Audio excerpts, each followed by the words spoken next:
Alright, what's going on, guys? Trev back again, here to bring you another video. This one's going to be doing my weekly video review for this week's episode of The Walking Dead Season 4. This one I'll be doing The Walking Dead Season 4, Episode 14, which was called The Grove. 3 words, darkest episode ever.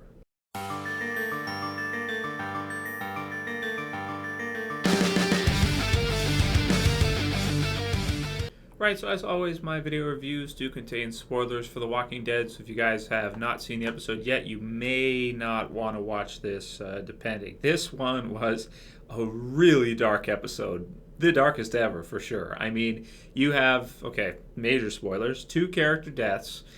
Of course, let's just get it right out of the way, right off the bat. We saw the death of Lizzie and Mika, which I found to be extremely surprising. Now, a lot of people had predicted, based on the comic book storyline, that we were going to see Lizzie kill Mika earlier on in the series, because that's kind of a switch with how they did it in the comic book series, where you have these 2 brothers and one of them kills the other because he's crazy, and then Carl ends up killing that one for killing his brother.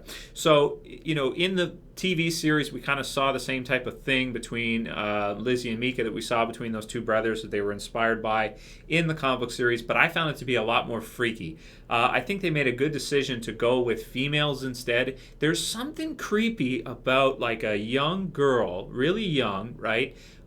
Innocent looking, that's just crazy or twisted. You know, we've seen it in horror movies a lot over the years. It's not a new concept. It's been around forever. I'm not sure exactly what it is that freaks people out about it, but it gets you. It freaks you out, you know, to see that. I don't know why, but in this one, it does, and it worked really well in terms of what they were trying to do. Now, I think a lot of people, when it comes to this episode, because it's so dark, they may not like it that much. It may be one of those they say, oh, I can't watch it, or it's too dark, or it's too sad, it's too these types of things. I hated it. Now, me personally, you know, I like horror movies, I like horror kind of stuff to a degree, and this one for me, I thought was pretty amazing how they did it. About halfway through the episode, I was starting to think, oh, you know, what are they going to do with this episode? Is this just going to be like Still, for example, where, you know, we just have a few survivors, they're kind of just doing their own thing, getting set back up, they find a house, they, you know,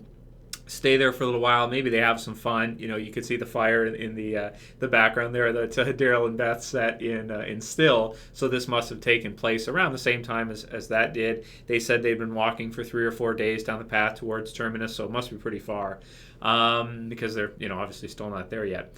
So, you know, we have that, and you know, I was just thinking, I hope this isn't going to be, you know, just like that, where there's nothing that happens, or there's no new developments or anything of the sort. But, you know, I didn't really think they were going to go this far. I mean, I thought maybe they would kill one of the 2. I didn't think they were going to kill them both, and especially in the fashion they did. You've got Tyreese and Carol, you know, they go for a walk, whatever the case may be, to try to find food or whatever it was for. They come back, and you just see Lizzie, and she's just like standing there, and she's got this knife, and she's just covered in blood. And, you know, at first you're thinking, oh man, or at least I was thinking, did they do it like are you serious? Did this really just happen?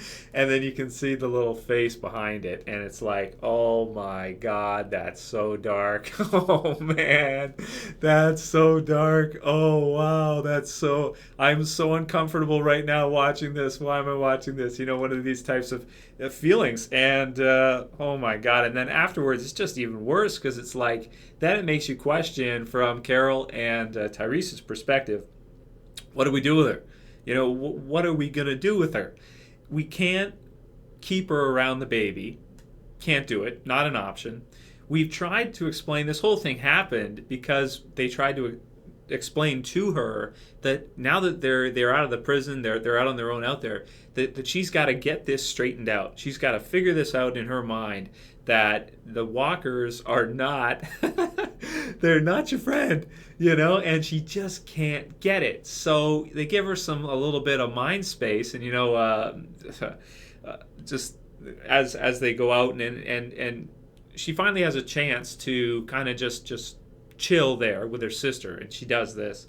She takes action like this. Oh man, it's so crazy, so dark, freaky. Oh wow. So you gotta feel so bad for Mika, man. I mean, what a cool little kid. Similar to Sophia. They foreshadowed it pretty good. They talked about the whole mean bone in her body type thing beforehand, and it gives you that whole idea that nice people like that, they don't last anymore. They don't survive in this kind of world. Now, a couple years into a zombie apocalypse like this, it doesn't, it's not going to work.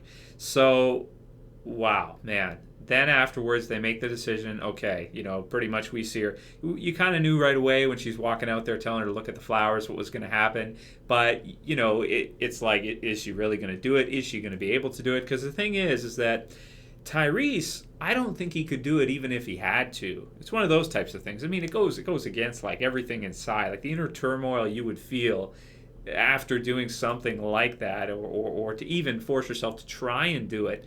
Most people couldn't. I mean, it's so just horrific. It's so horrible what Carol had to do afterwards.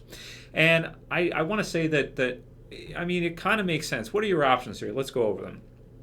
You can't really bring her with you because she's going to kill the baby, and you can't have that. That'd be terrible, right? You could split up, I guess, which is what they talked about. You could have Carol and her.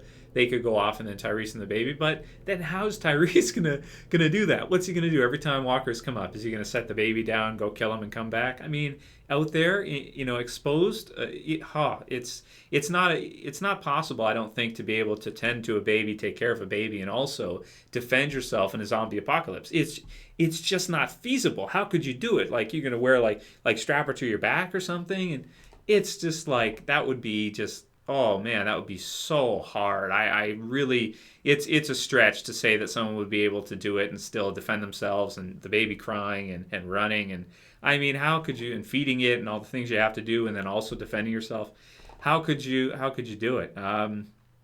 Yeah, I mean, and if you were to go on a run to get food or something, what are you going to do? Just leave her in a house or something and then come back? And she's like a walker magnet because she's going to be crying, so they're going to come up to the house if they hear it anywhere in the near vicinity. So I mean, it's just one of those types of things. Like, okay, well, the only other option really I can see is you just set her you set her free by herself, or you leave her there and you just go. And I mean, that might be even more cruel too, because she's not going to be able to fend for herself. She's too young. You've got even adults that can't survive alone in a zombie apocalypse.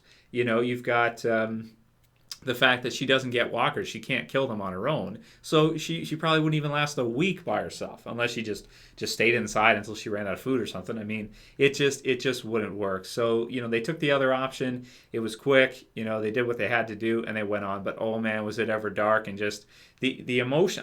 I'm sure people are going to get some crazy kind of emotion out of this episode, because it reels you in. It ties you to these characters, makes you feel for them emotionally, and then let's see what happens. Oh, it's so dark. Okay, so that's those two. Let's talk about the final big thing. So, of course, the final big thing is that Carol decides, essentially, here's my interpretation at the end of it, basically. Carol decides she really doesn't care if she survives or not anymore. These two girls were sort of like her last thing. She promised to their dad that she would keep them safe. She promised that she would look after them. She'd be their guardian, their replacement parent, because their parents are gone. She made that vow. That was her reason for living. My interpretation of it is this: afterwards. After they're gone, she has no reason. It's just her, Tyreese, the baby. But she has no obligation to survive aside from maybe helping Tyreese and helping the baby survive. Like, she probably takes no joy in life anymore whatsoever, and probably hasn't for years. Everything she's had to go through, and losing Ed and Sophia, now losing these two. She really, at this point, I was worried when she was just walking back that she was going to shoot herself or something, after having to do that, because it's just so brutal.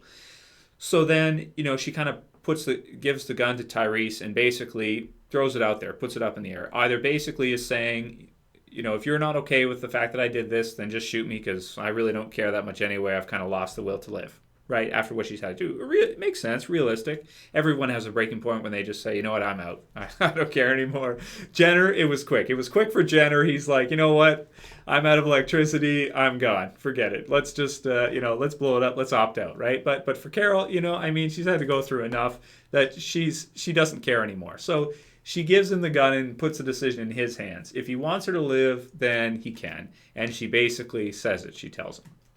So I really like that because it sort of got that out of the way, and then they can move forward afterwards after that has happened. And a lot of people, including myself too, were kind of thinking about, and I did a couple of videos on this before too in the wintertime, whether or not it was actually Carol or if she was defending Lizzie. And she took the rap for it, but she didn't really do it, that type of thing. Kind of like a conspiracy theory type thing. And it makes sense because after seeing what Lizzie would do, but she's right too. It doesn't really 100% make sense because she would have left them alive as walkers, right? That's kind of her thing, apparently, especially when she pulls the gun on Carol. That's her thing. She wants to leave them. So, oh man, so many crazy scenes. So awesome. So at the end, Tyreese decides that he understands, he forgives her, but he's never going to forget. They were probably going to die anyway. It was close. Maybe they would have gotten the medication back in time, but they were some of the first ones that were infected versus Glenn and Sasha and the others afterwards, where they were kind of like Karen and David were like right away. As soon as the breakout happened, almost right away they were sick. So they might not have gotten there in time. Their immune systems might not have been strong enough to fight that off, and they may have died. Maybe they would have. Maybe they wouldn't have. We don't know for sure. But it's done. It's done. What are you going to do? So basically, Tyreese says, "Screw it. Let's just go." But again, he's not a murderer himself. Right? That's the key here. He may rage, he may punch Rick in the face for no reason, basically, just for being told to calm down. He may do that, but he's not the one that went out with Lizzie. He doesn't have it in him to do it, I don't think. So he doesn't want to hold that weight inside and resent her forever for it. So he says he forgives her, but he doesn't forget. So, wow, that was crazy. And they added some weight to that too as well, because as Tyreese is sleeping, he's getting these nightmares, which I liked as well too, because it's like, yeah, that you would get nightmares in that type of situation, wouldn't you? You probably couldn't sleep. So that was kind of cool because we never really seen anything like that before. Not to that extent of them showing kind of a character just really dealing with loss like that and that kind of thing. We certainly didn't see it with Carol before, after the first crying and pretty much dead already. So they basically decided in the end that the place is haunted now. The whole world's haunted. I like that too because it was kind of like foreshadowing. But when you look at it, that place in particular is haunted. They can't stay there after what happened there. No way do they want to stay there. So they get the heck out of Dodge. They head towards Terminus, which is good to see. I mean, it makes sense. They wouldn't want to stay there, would you? I mean, come on, knowing what happened there, of course not. So I want to say I loved the episode. I loved what they did with it. It was really dark though. So in terms of a score, in terms of how well did they execute on the episode and on the time and drive home this sense of fear, emotion, loss, and all these things. In terms of a critique, I would give it a 9 out of 10 because the only thing was a little bit of the acting near the beginning and stuff. Some of the stuff near the beginning was a little bit, for me, was a little bit like, oh, that doesn't really feel 100% natural. Now, granted, it's not the easiest thing because you've got the two girls who were young, right? I thought Lizzie's actress did a great job. Mika's actress was okay. Some of the lines felt a little bit forced, a little bit staged.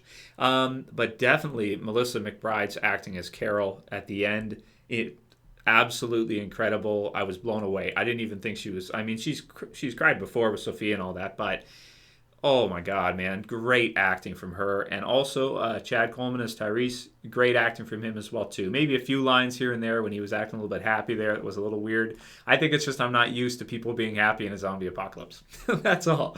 But yeah, great. I think good acting overall. But in terms of score, I'm going to give it a 9 out of 10. I thought it was handled extremely, extremely well. And at least, I mean, I guess I kind of would have liked to see one of the girls live on, after this episode, but how could you do it? I mean, after what Lizzie did or what she ends up doing and her confusion and everything, it doesn't make sense. It doesn't make sense that you would just let her come with you and you just move on and say, oh, well, forget about it. It's going to be a matter of time before she kills somebody else or she, goes nuts again and she's a hindrance too. She's trying to play tag with walkers, like the freaking creepy intro at the beginning, which was also the sneak peek. But she's playing tag with them. She's feeding the rat. That was freaky too, when she's feeding the rat to that walker that's got another leg missing. Did you guys notice? There's so many dismembered walkers this season.